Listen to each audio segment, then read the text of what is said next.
Bonjour les amis, on est à la mi-saison au potager et j'avais envie de vous parler un peu de ce qu'on doit faire parce que c'est aujourd'hui qu'on prépare notre automne.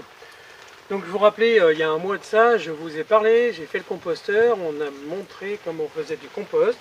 Je viens de le retourner au bout d'un mois de macération, je l'ai détrempé. Vous voyez donc là, l'eau, c'était l'eau du puits bien sûr parce qu'on essaye toujours de mettre de l'eau douce. Et donc là, ça y est, il est remonté à 30 degrés, il continue de chauffer. Ah, un visiteur, vous savez qu'au jardin, nous ne sommes jamais tout seuls. Allez, viens, on t'emmène toi.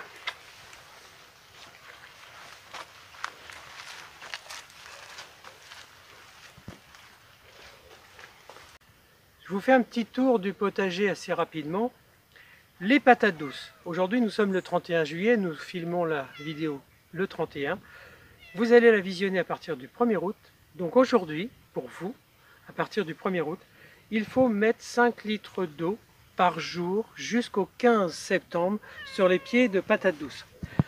Parce que là, ça commence à pousser. Donc là, j'ai bien nettoyé tout, j'ai retiré les adventices et j'ai bien remodelé la terre. Là, je l'ai bougé, j'ai passé la grelinette. Donc là, vous les voyez, qu'est-ce qu'il faut faire? C'est quand vous plantez, oui, quand vous plantez, vous savez, quand il fait ça, c'est qu'il va être dans les bras. Quand vous plantez vos patates douces, vous mettez un petit piquet. Et comme ça, quand vous arrosez, vous mettez vos 5 litres. Ou alors, vous avez la possibilité de retourner un bidon en le décalotant sur le fond. Et puis, vous remplissez 5, et puis les 5 litres. Et puis après, vous le laissez passer. C'est un chat merveilleux. Merveilleux. Bon, vous l'avez compris. C'est pas parce que je veux vous parler du chat, c'est parce que lui a décidé qu'on en parle. Le voilà dans mes bras, en train de s'étirer, de s'étendre, de se câliner. Mais c'est une pantomime. Et quand il y a du monde, vous verriez ça. Enfin, les gens qui nous ont rendu visite ou qu'on a croisés, ils sont tous... enfin, ils s'amusent parce que franchement, c'est une drôle de chat. Ouais. Bon, alors on va parler un peu des haricots verts. Tu me permets, Pendu? Donc ça, c'est des haricots beurre. Ça y est, je viens de les ramasser. Là, on va vous montrer. J'ai fait aujourd'hui, j'ai ramassé 1,8 kg, 900 g d'haricots jaunes et puis les premiers haricots verts qui sont des extra fins. On va se régaler. Voilà, et puis par exemple, là ça m'amène sur le sujet favori qu'on voulait parler, c'est qu'est-ce qu'on doit planter à cette époque-ci. Merci Pendu. Bon, il est un peu sali, mais bon, vous savez, la campagne. Aujourd'hui, j'ai passé la journée dehors sous la flotte à essayer de planter, nettoyer, enfin j'ai fait alterner. Donc en réalité c'est le plein été, il fait beau. Pourquoi on sait en Bretagne qu'il fait beau? C'est parce que la pluie est chaude. Merci, on me l'a envoyé celle-là de Vannes et je l'ai trouvée excellente, donc je me permets de la reciter. Oui. Bon, je vais essayer de m'en débarrasser, mais là, vous savez, il y a des fois, c'est un pot de colle, mais que ce soit en pleine nuit ou dans la journée, quand il décide d'être collé, il est collé. Bon, allez, Pendu. Ici, c'est l'endroit où j'ai ramassé les pommes de terre. Donc, je vous ai parlé d'alterner les cultures, de renouveler les cultures. Donc, qu'est-ce que j'ai fait? Je me suis fait mon petit carré pour mon jardin d'hiver. J'ai encore 3 rangs de pommes de terre à ramasser. On est dans les jours, c'est la Dolwen. On est arrivé au 110e jour. Voilà, ça c'est ce que j'ai déterré en nettoyant ce matin, en tout. J'ai tout bien nettoyé, j'ai passé la grelinette, j'ai passé le râteau, j'ai préparé. Donc, qu'est-ce qu'on a fait? Nous continuons de travailler avec le rythme de la lune. Hier, j'ai planté mes épinards et j'ai planté de la mâche. J'ai fait 2 rangs de chaque côté. La mâche, c'est relativement simple. Vous mettez ça dans petits rayons posés sur la terre. Moi, je recouvre un peu de terreau. Il faut bien tasser une fois qu'on a mis notre terreau dessus. Les épinards, vous faites un petit sillon d'1 centimètre. Vous mettez vos graines tout en longueur. Donc voilà, j'ai mis différentes variétés, les gros épinards d'hiver. Et puis ici, j'ai replanté des haricots verts. Pourquoi? Parce que c'est une année qui est très particulière. On en avait planté très tôt dans la saison. J'en plante maintenant, j'ai replanté 3 rangs d'haricots verts. Alors j'ai eu la chance de retrouver un petit pot de graines que j'avais fait de mes propres plants de haricots verts.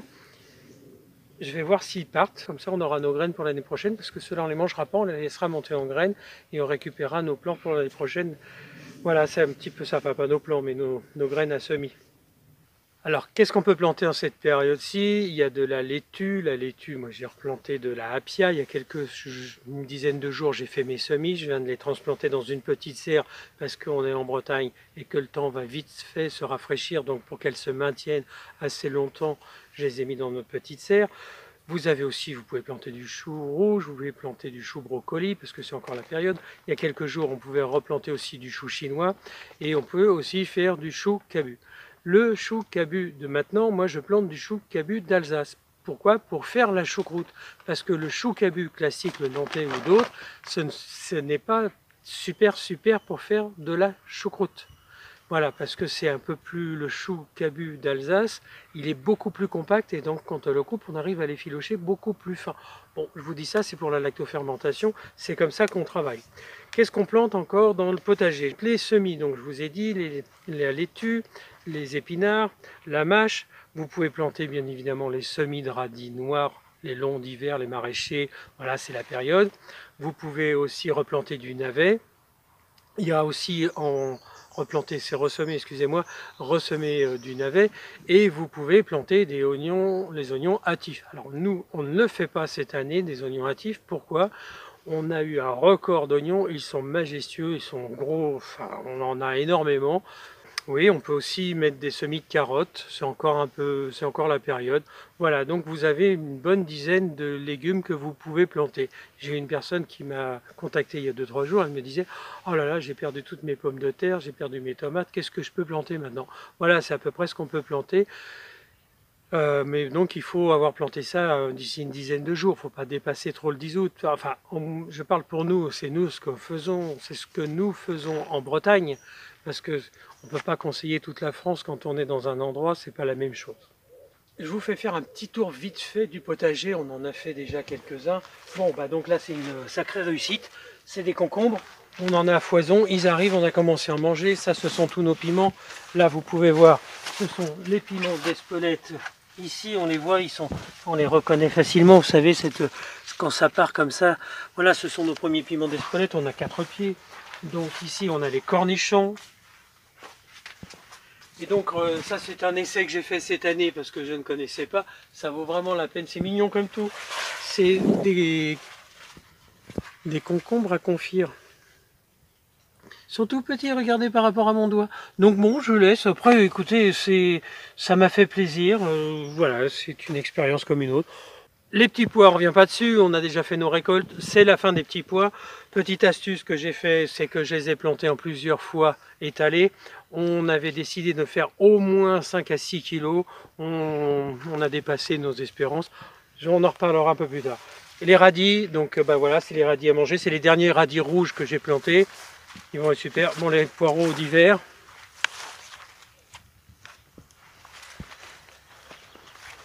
Et puis après, bah, il y a les fruitiers. Donc ici, c'est les groseilliers. Bah, les oiseaux nous les mangent, mais comme ils sont de cette année, on n'a pas fait de récolte, ou très très peu. Ici, j'avais planté des melons. J'avais planté 6 pieds de melons, les petits gris de Rennes. Bon, il fait trop froid. Ça ne donne pas grand-chose. Je suis allé chez des voisins paysans qui et ben, ils ont des beaux petits melons, mais elle les a mis sous serre. L'année dernière on les a mis sous serre, ils n'ont pas poussé, ils ont cramé. Cette année on les met dehors, il fait trop froid, ils ne poussent pas. Donc qu'est-ce que j'ai fait? J'en ai transplanté ce matin, j'en ai transplanté 3 pieds, je vous les montrerai. Alors ici, ben, voilà d'autres patates douces. Et puis ici, ça c'est l'expérience de l'année. Voilà, alors c'est soit aux innocents les mains pleines, soit on a bien suivi, voilà. Ce sont des coques de pois chiches. Donc là-dedans, j'ai ouvert par curiosité. Il y a 2-3 petits pois chiches. Je pense que ça va être une jolie petite réussite. Après, on aura ce qu'on aura, mais ça marche bien. Donc celui-ci, il a pourri à cause de l'eau. Les betteraves rouges, eh ben, de toute manière, ont des herbes en permanence. Elles sont magnifiques. Regardez, je peux vous montrer. C'est les premières. Alors juste sur le sujet, la semaine dernière, je suis allé voir l'ami d'enfance de ma mère qui a 89 ans. Et il s'ennuie, donc ses fils lui labourent 200 mètres carrés de jardin et il fait tout à la binette, il fait tout à la main. Et bah, comme on dit, là j'ai pris un petit coup de pied au cul. Il avait des betteraves rouges, je vous promets, elles étaient comme ça. Alors il m'a expliqué, donc je ne vous en parle pas parce que je vous dirai, je vais le faire l'année prochaine, mais ce que je peux vous garantir c'est que son truc ça marche. Et tous ces légumes étaient plutôt beaux. Bon, il y a eu le milieu dans les patates, les tomates ils en ont pas fait parce que ça marchait pas, mais quand même, à 89 ans, c'est extraordinaire de voir des gens qui sont en train de cultiver toujours et de jardiner. Là ici, et ben, ça c'est nos tipis. Les tipis avec les haricots tarbais, ça y est, c'est parti. Ils sont... Il n'y a pas encore de cosses comme dans les haricots espagnols, je vais vous les montrer. Mais regardez, toutes ces fleurs, c'est magnifique. On va avoir une récolte extraordinaire. Alors c'est la 4e année que nous faisons nos haricots tarbais avec des haricots qui sont venus de la coopérative de Tarbes. Et on a fait un petit tri sélectif qui est tout bête, c'est que on garde les plus gros haricots chaque année, on les replante et l'année d'après on garde encore les plus gros et on garde encore les plus gros et résultat c'est une réussite. On avait fait une petite vidéo, je vous avais montré comment on se protège des oiseaux. Allez, on continue parce qu'il y a plein de choses à vous raconter encore. Ça c'est notre jachère florale. Donc ici c'est les graines que j'ai récupérées de l'année dernière tout en étant un peu en vrac. Et là bah, j'ai une pléiade de tournesol, j'ai de la moutarde, j'ai des petits œillets, j'ai des soucis, c'est magnifique. Alors, dès qu'il ne pleut pas, vous arrivez ici, c'est un vrombissement d'ailes, d'abeilles, de bourdons, c'est magnifique et c'est très rassurant. En plus, eh ben, à côté de ça, il y a quoi? Les haricots espagnols. Alors eux, cette année, ils ont décidé de péter des records. Je vous montre. On les a semés le même jour que les haricots tarbais. Ça, c'est des petites gousses. Voilà les premières. Mais regardez, pour vous montrer un petit exemple. Ça vous dit? Bon, et bien là-dedans, on va avoir quelques kilos. On a hâte de passer quelques jours, de voir comment ça progresse. Mais c'est une réussite. Tipeee, fait maison, planté maison. Petite consolidation, comment on fait? Ben on les croise et il y a toujours une barre de rappel plantée sur les poteaux extérieurs. C'est pour ça que l'année dernière, aux grandes dames de mes voisins qui se moquaient de moi, j'avais planté un poteau tous les mètres, mais chose qu'ils ne savaient pas, c'est que je voulais me servir de mes poteaux comme tuteur pour mes haricots. Donc normalement on met des poteaux tous les 2 mètres pour un grillage, c'est tout à fait normal. On arrive vite fait sur les oignons. Les oignons, bah, c'est l'année de consécration pour nous, hein. Regardez la taille de ma main. Regardez la taille de l'oignon. Voilà. On a des dizaines et des dizaines d'oignons. Ils sont tous plus beaux les uns que les autres. Ça va être une grande réussite. On ne désherbe plus, on ne retire plus les adventices. On laisse sécher. Dès qu'il va faire beau, ça va tomber. Et puis bah, là, on arrive dans l'ère des curcubitacées. Il va y avoir bientôt des coupes à faire parce qu'il y a du travail à faire là-dessus. Mais juste pour le plaisir. Regardez, un premier petit, ça c'est des rouges d'étampes, et puis après bah, tout ça c'est rempli de curcubitacées. Les artichauts qu'on avait failli perdre, ouf, j'ai réussi à les sauver, en espérant que les ratopiers ne viennent pas manger les racines. Et ben ici ce sont nos fèves, les voilà, les premières fèves, vous voyez, quel miracle. Alors j'attends qu'elles soient suffisamment hautes, je ne vais plus tarder à les téter pour éviter que les pucerons viennent dessus. Et puis ben voilà, et puis culture du chat bien sûr, parce que de toute manière on ne peut pas être au potager. Donc et ben ici les courgettes jaunes, les courgettes vertes, les courgettes niçoises. Alors ici on avait planté un patidou avec le très mauvais temps, il a cramé. Et donc là j'ai planté un buttercup. Alors un buttercup c'est un petit curcubitacé, c'est une petite courge qui est ronde et qui est toute verte. Notre maraîcher m'en a inventé les mérites, j'ai dit je vais essayer, parce que pour être honnête, moi je suis pas très fan de toutes les curcubitacées, j'en mange pas du tout. Mais bon, après, l'un n'empêche pas l'autre, vous voyez, un pâtisson, un bébé pâtisson. Donc, ici, ce sont mes radis noirs que j'ai plantés, une petite série de radis noirs. On les a arrachés ce matin, les 2 premiers, pour voir ce que ça donne au niveau du goût. Donc ici, c'est le maïs à popcorn et le maïs doux. Alors, on reviendra, je ferai une vidéo spéciale là-dessus. Quand on a fait le popote tour, on a rencontré des gens qui faisaient donc des gens qui faisaient de la culture de tabac, de maïs et des choses comme ça. Et on a passé un grand moment ensemble. Et il m'a expliqué comment on fait le maïs doux, comment on le cultive, comment vraiment obtenir quelque chose. Donc cette fois-ci, j'ai respecté complètement sa façon de faire. C'est super bien parti. Je pense qu'on va avoir une belle récolte. Bon, ça, ce sont les carottes. Alors, j'essaye de les éclaircir. Ça y est. Vous voyez, elle commence à être jolie. On va la manger? Bon, on va la manger. Et donc les carottes, ça y est, ça arrive à profusion. Donc elles sont sous filet, sous moustiquaire. Ça a bien marché, on a réussi à se protéger de la mouche de la carotte et de pas mal d'autres insectes qui auraient pu venir perturber leur croissance. Voilà, un joli petit moment aussi, les haricots de Paimpol. Haricots à écossais. Regardez ça, hop, ça y est, ils sont arrivés. Voilà, ça c'est des petits. Alors, ah bah voilà, c'est ce que je cherche. Oui, ils sont pas beaucoup plus gros, mais ça y est, c'est l'abondance aussi qui est en train d'arriver. Les céleri raves, bah, je les ai mis à côté. Ils se plaisent, ils sont magnifiques, ils sont en train de pousser. On laisse venir, c'est un peu tôt.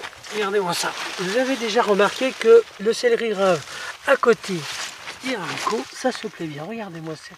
Ils sont en train de faire, regardez les bulbes, sont en train de grossir. Hop, on le remet de la terre.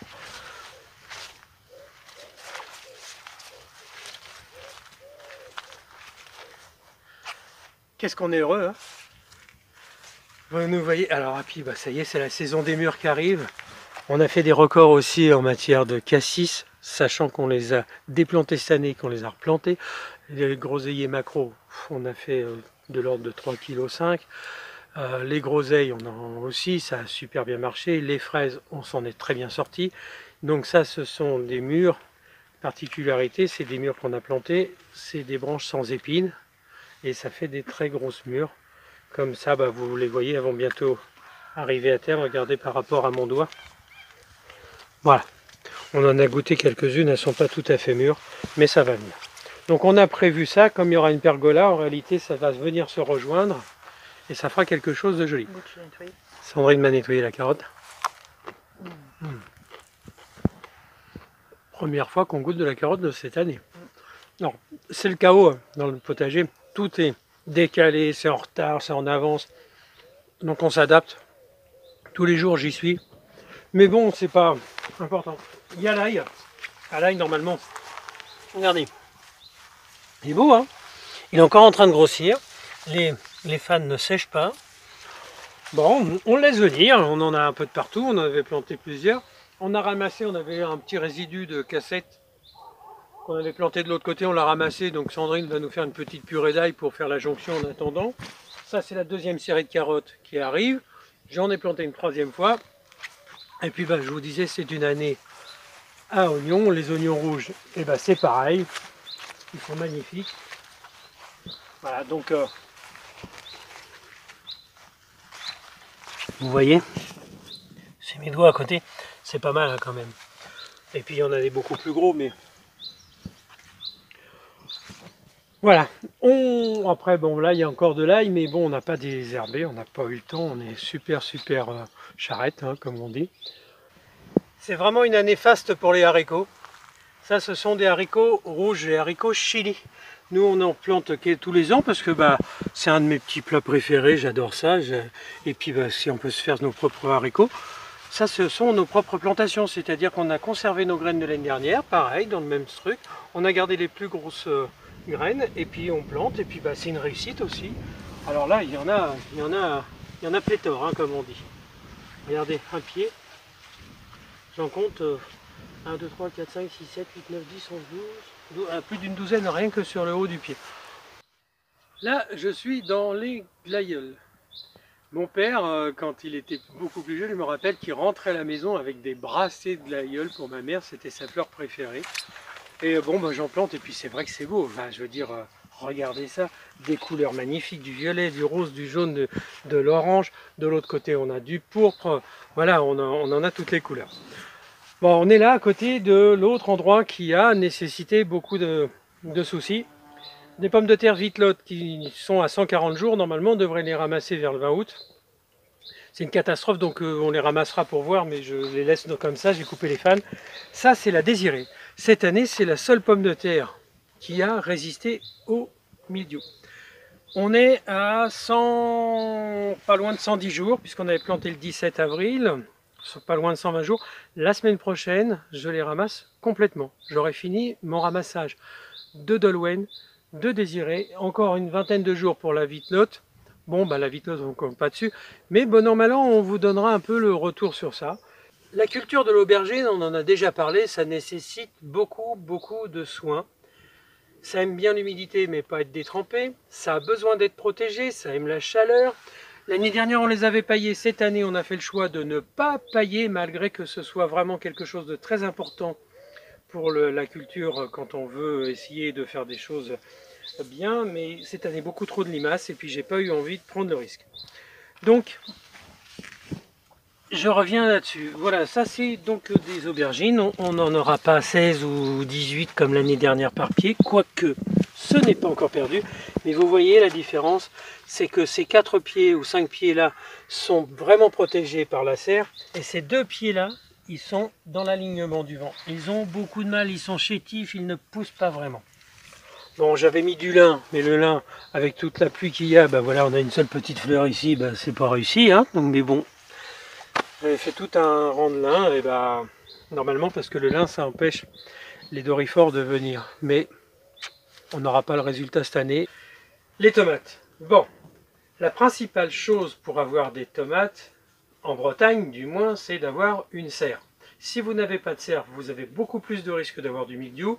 Et si vous avez une serre, il faut qu'elle soit très ventilée. Des grandes portes ouvertes ou des portes ouvertes tout le temps. Dès le début de la plantation, même s'il fait mauvais, même s'il pleut, vous ne fermez pas. Pourquoi? Parce que ça permet d'être aéré. La bâche est sèche. Et à partir de là, il n'y a pas d'humidité, vos plants, il ne faut pas trop les arroser non plus. Et je pense que voilà, avec quelques bons conseils et quelques bons suivis, donc nous on avait fait des traitements préventifs à la prêle. Quand on a eu le mildiou, on a fait un premier traitement. 5 jours après, on a refait un deuxième traitement. Et on n'a pas dépassé 60 grammes de bouillie bordelaise pour l'intégralité de notre jardin pour cette année. Et on a réussi quand même à nous s'en sortir. Alors effectivement, on a eu la chance d'avoir le soleil qui est arrivé et la chaleur. Ouf, bon, bah, je vais vous montrer un peu les résultats de nos petites tomates. Ça c'est de la marmande. Vous voyez, il n'y a presque pas de tomates. Non, les pieds sont complètement, ils sont gonflés de tomates. On sait, ça va vraiment être une année au final complètement particulière, mais avec une grande réussite en matière de tomates.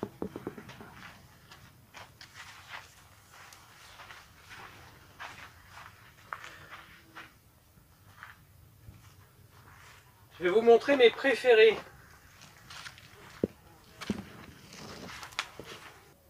Bon, ça c'est un pied de marmande qui est vraiment dynamique. Ici, bah, on a tranquillement les petites cœurs de bœuf, hein, vous voyez la taille de ma main. Et puis il n'y en a pas que là, hein, parce qu'elle continue de pousser. Regardez derrière, on en a plein d'autres. Bah, ici, c'est la particularité, là, quand c'est aussi touffu, c'est les marmandes. Donc nous, on s'en sert des marmandes, non pas pour la consommation quotidienne, mais beaucoup plus pour la conservation de sauce tomate, de peau de tomate. Et je vais vous montrer mes petites préférées de l'année. C'est du régal. On est en pleine chair, il n'y a presque pas de graines. C'est de la noire de Crimée. Et puis voilà, donc tout a fonctionné. On est en train de sortir une belle récolte. On a des tomates cerises, on a des tomates ananas. Donc aujourd'hui, 31 juillet, j'ai transplanté mes melons, j'ai installé la moitié de mes pieds de melon dans la serre. Au fur et à mesure, on va continuer de travailler dans la serre avec des légumes de saison. On va continuer de travailler derrière, on a notre premier stock. On se sert de la serre qui est très sèche pour pouvoir faire sécher nos échalotes. On a une très belle récolte aussi, là il n'y en a que la moitié. Et puis, bah, grande satisfaction bien évidemment. Je vous montre les poivrons arrivent. Donc Sandrine m'a dit, cette année, je veux beaucoup de poivrons. On n'a plus de conserve. Donc j'ai planté 12 pieds, ils sont dans la serre. Et là, on compte déjà au moins 2 à 3 melons par... 2 à 3 melons. On compte 2 à 3 poivrons, pardon. Je suis resté capté sur mon idée de melon. Voilà. Et puis... on a toujours notre pendu qui est toujours avec nous, il est caché là-haut, il est au chaud, il est au sec. Et voilà, ici c'est un autre pied de... On va finir sur cette image-là peut-être. Vous voyez les poivrons. Sandrine veut faire des poivrons en conserve cette année, beaucoup de conserves. Que dire sur cette année 2021, on est au milieu de la saison. C'est une année complètement chaotique dans le sens où tout ce qu'on a comme repère n'a pas pu être maintenu, on n'a pas pu s'y tenir. On a eu du froid, on a eu d'abord du chaud, après on a eu du froid, on a eu énormément de pluie, et puis d'un seul coup on a du très chaud, et puis là on n'a même plus besoin d'arroser en Bretagne parce qu'il pleut tous les jours, donc juste un peu les quelques éléments qui sont dans la serre, mais on n'arrose plus rien du tout. Il pleut tous les jours, tous les jours. Alors c'est un temps magnifique hein, pour la culture. Les choux progressent, tout pousse, tout pousse. Donc au final, année qui nous a semblé chaotique, on a eu beaucoup d'inquiétudes. Alors on a toujours de... Voilà, c'est donc beaucoup de travail bien évidemment. L'assemblage de toutes nos connaissances qui font qu'elles sont comme elles sont, mais on arrive à ce qu'on a là, c'est un potager qui nous semble plutôt beau. Je n'ai même pas parlé des poireaux d'été on va les ramasser, j'en ai planté 100 d'habitude. Il y en a un tiers qui va pas au bout, mais là ça devient déjà des gros trucs qui commencent à faire 2-3 cm. Bon, on s'occupe presque de rien, on a juste à désherber et tout pousse. Bon, il y a un petit peu les blettes qui sont un peu en retard, donc je leur ai mis un purin de consoude il y a une quinzaine de jours. Ça commence à bien avancer. Pareil pour les céleri branches, ils sont un peu jaunes. Bon, ben voilà, il n'y a pas de bilan à faire, c'est une année totalement inconnue pour moi. On peut y arriver, il ne faut pas se désespérer, il faut avoir toujours un peu de courage, et puis après il faut y être dans le potager. Et ben, cette année aussi, par exemple, on a un chouchou, j'allais l'oublier celui-là. On a fait 4 fois, 5 fois des plantations de chouchous à chaque coup où ils ont été mangés, où ils ont pourri, ça n'a jamais marché. Et cette année, il est royal et grâce à notre très chère Christine qui nous l'a offert, on l'embrasse bien évidemment. J'en profite pour vous embrasser tous, à très vite, à très bientôt. N'oubliez pas de vous abonner, mettre un pouce et au plaisir de vous revoir très vite.